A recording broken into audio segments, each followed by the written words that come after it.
Today is Yom HaShoah, or Holocaust Memorial Day. It's a time for us to look back and reflect upon the horrors of the Holocaust.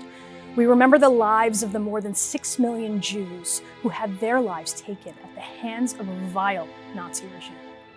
Even 80 years later, we still do not have the words to accurately describe the evil that took place in the halls of power, in the streets, in the camps that paint the excruciating picture of history's darkest moments.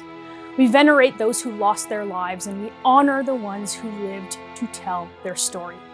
We also commemorate and celebrate the courage of those in Germany and the occupied territories across Canada who stood up to the forces of evil, the righteous among us who helped bring an end to Hitler's regime and saved thousands of innocent lives.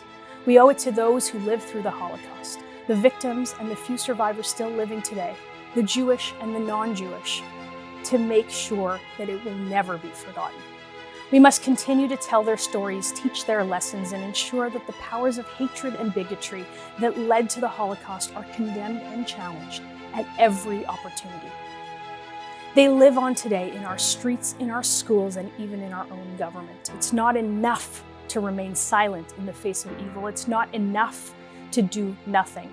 Inaction and indifference are just as bad as complicity. Today we should remember, but we should also recommit. Recommit to doing everything that we can to stand up for human rights and dignity. Recommit to speaking out whenever fundamental freedoms are threatened.